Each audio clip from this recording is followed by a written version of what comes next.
Mitchell has his head up, takes the feet. Oh, my! Donovan! Get that weak stuff out of here!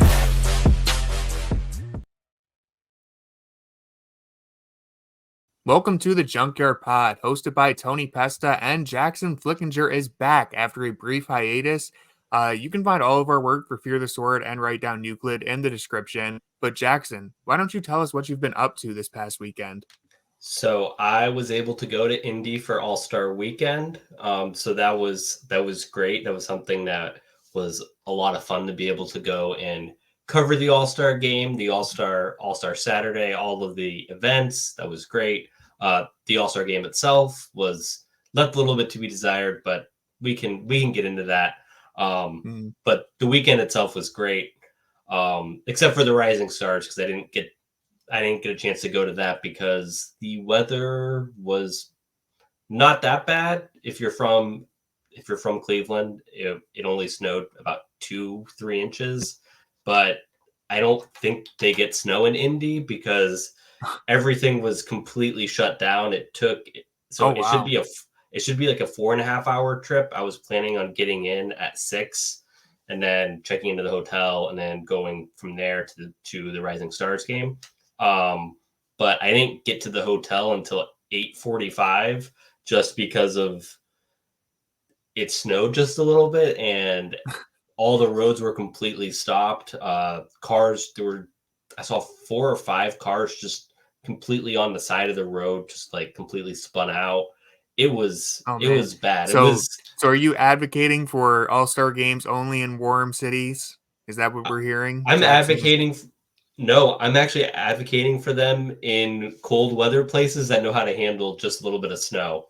So that's what I'm advocating. So yeah, I didn't get to the Rising Stars game. I thought I planned good enough to get there, but so I didn't see Emoni. I didn't see him in the Rising Stars game, but I got a chance to catch up with him at the G League All-Star game. There you go. Well, we're going to discuss the best and worst of All-Star Weekend, and I'm sure Jackson will have plenty of anecdotes and moments to chime in here. Now, I'm going to be honest with you. I hardly watched the events this year because I tuned into some of them, but it's just, people have been talking about this on every podcast, so we don't have to chime in too much, but the All-Star Weekend has kind of fallen off. I don't know if it ever was on in the first place. I think it's maybe one of those things that you're just nostalgic for as a kid, and you imagine it being better than it ever was.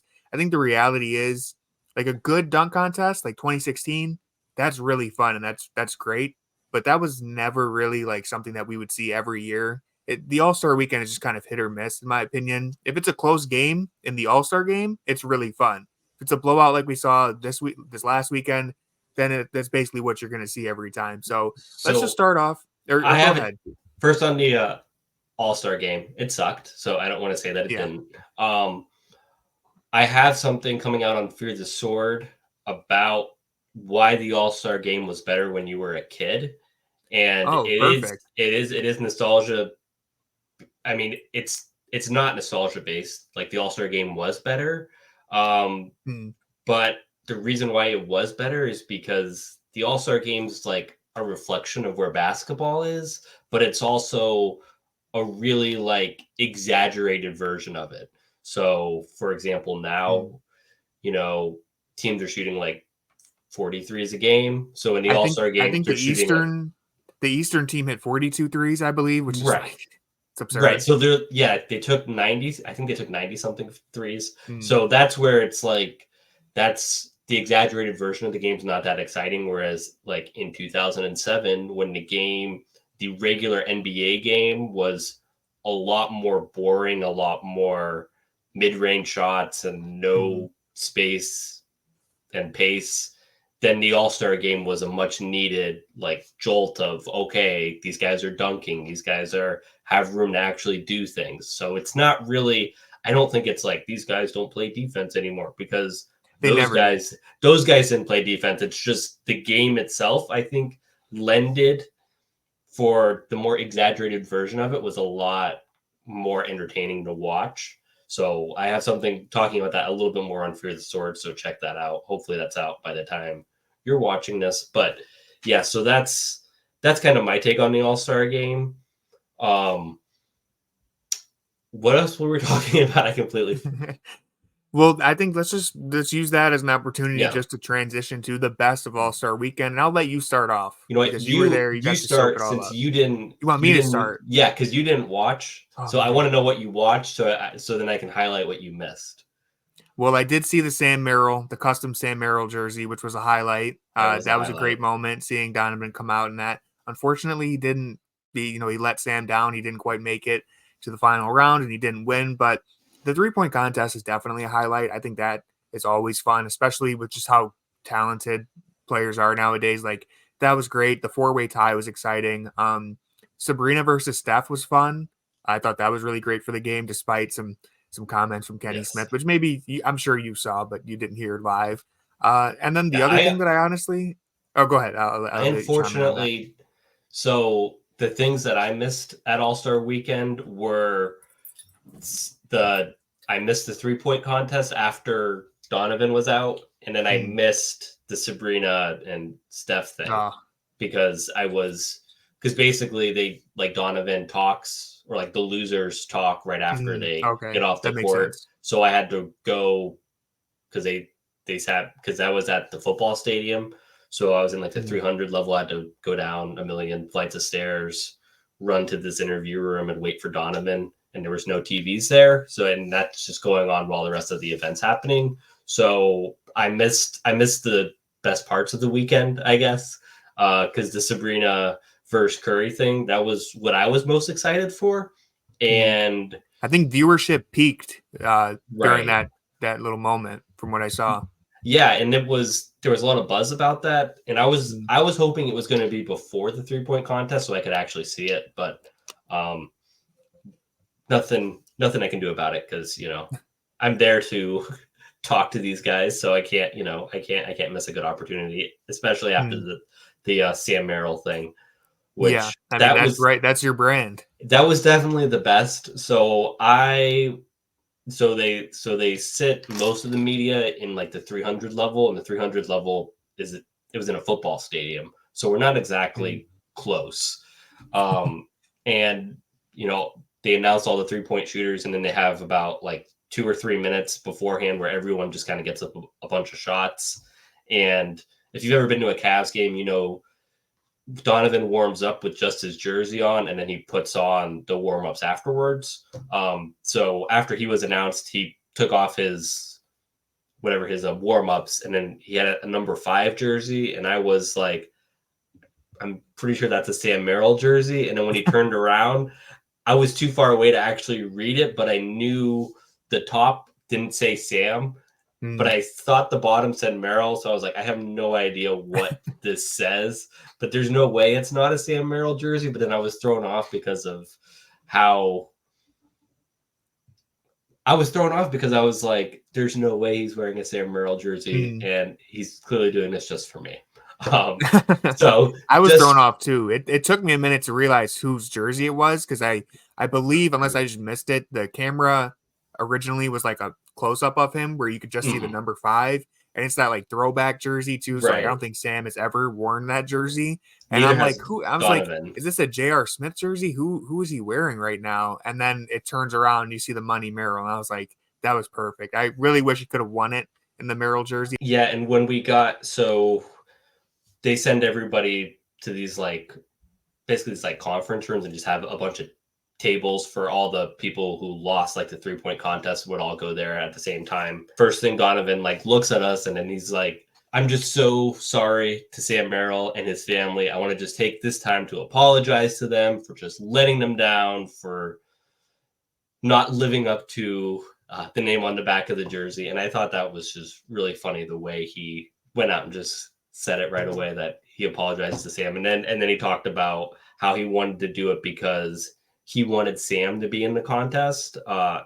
Sam was never invited to be in the contest, but he didn't want to go. He said multiple times that he didn't want to go, and he said multiple times he just wants to golf.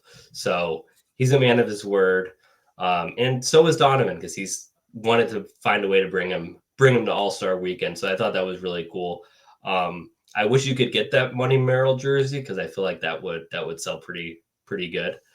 But that was the highlight for me for obvious reasons, and to do it for somebody who, like, as much as I love Sam Merrill, he's on a minimum contract basically. Mm-hmm. Like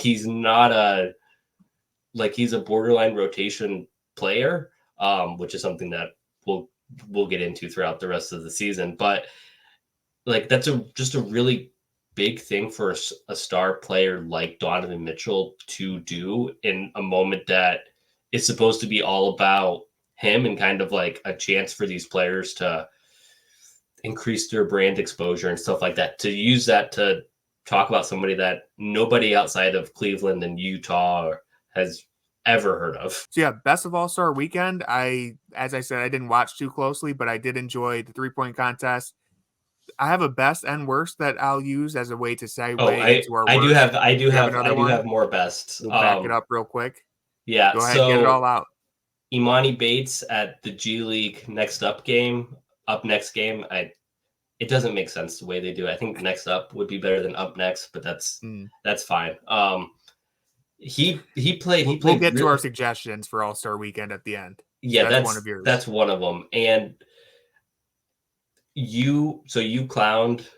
clowned you for some of your format changes, suggestions. Because I think the Rising Stars game doesn't really have a good format with the two games, like the tournament style. 2 games of 50, and then the last one to 25. Because I feel like the games of 50 kind of suck, and then the game to 25 it feels kind of weird. The G League Next Up, whatever it's called, they did 3 games to 30 with like split up like that. And the games were really good because 30 points is really fast. You have to take it serious from the start. Yeah, they were taking it really serious. Like they weren't joking. Like they weren't, because like I feel like in like the Rising Stars game, they like ease into it for the first 30 points and then like the last 20 they're really trying. Whereas like when they play to 30, you can't really do that, or at least not to that same degree. And it was really good. And Emoni was great. He would have won MVP if his team won, but his team blew a 7-point lead to lose in the final.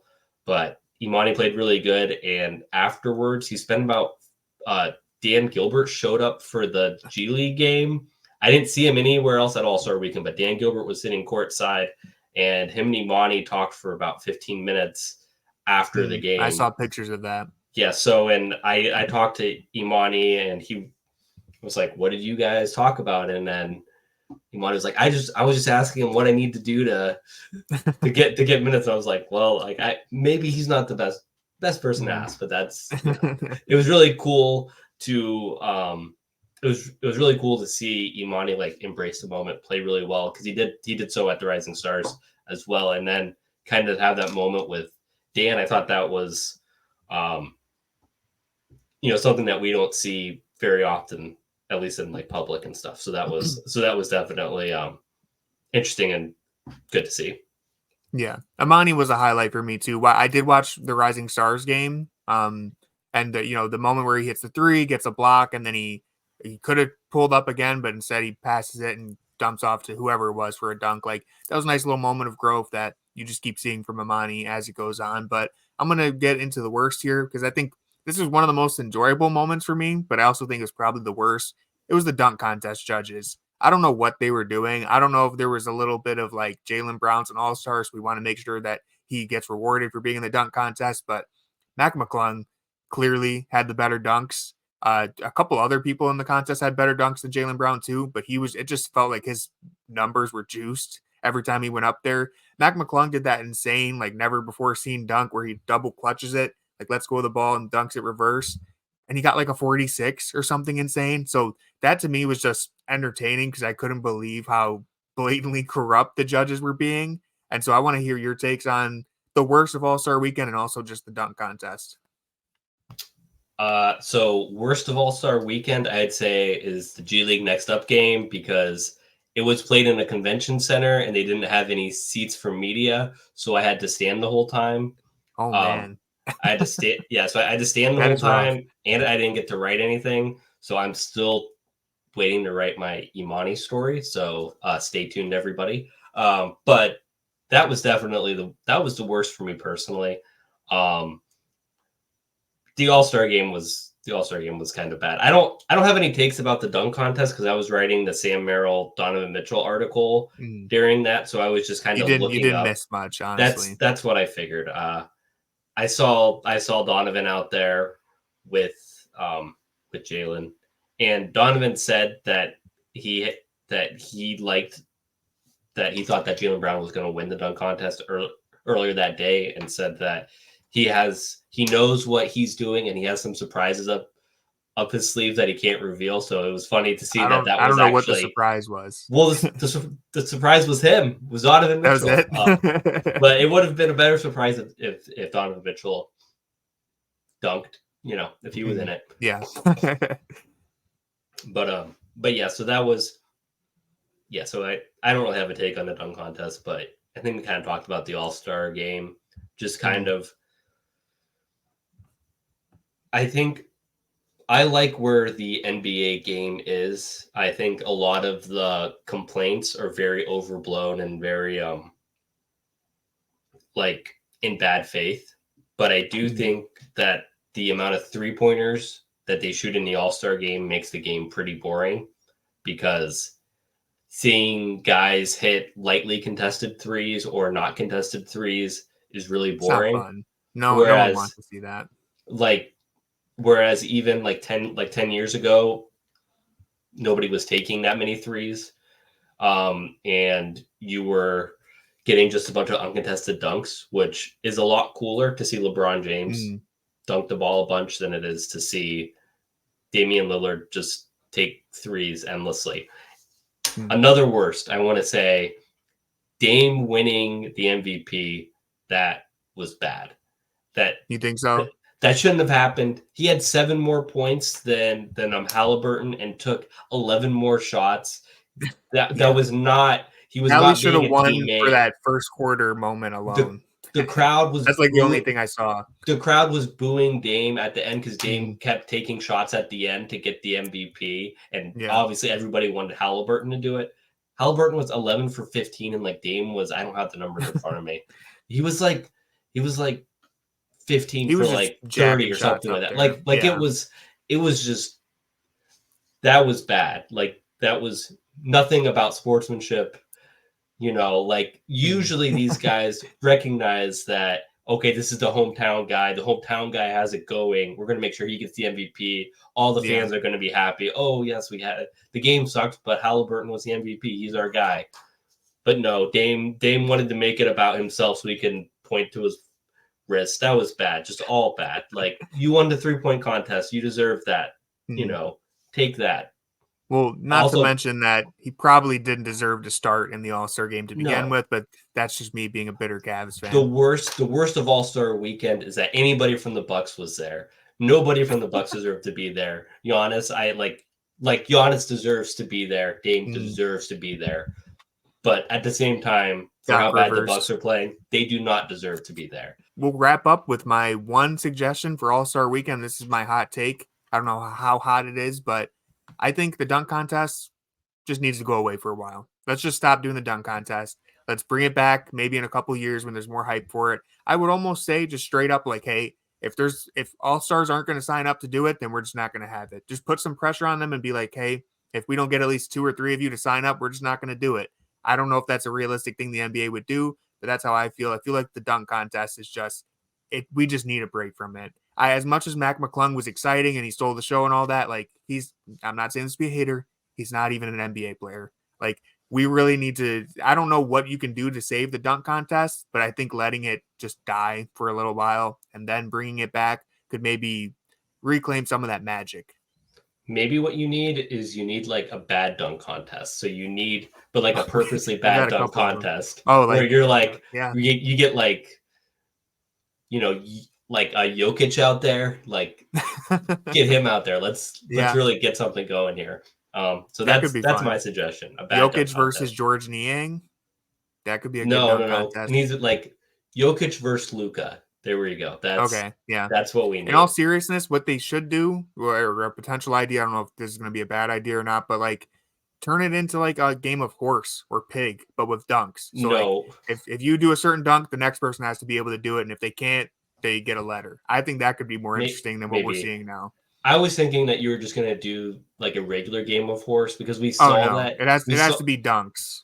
I remember. Do you remember like COVID first started and they were doing that, like games of horse? Oh yeah, that was so bad. So I never actually watched any of them, but I know that they did. It was they bad. did do it. And they had horse at one of the All-Star weekends a long time ago. I remember was it Kevin Durant and Rondo? Am I remembering that correctly? Was it Rondo that? I think you're making this all up, but that's fine. I think I'm remembering this right. Sure. Maybe it wasn't Rondo, but it was Kevin Durant and someone else going shot for shot. They hit like 6 in a row back.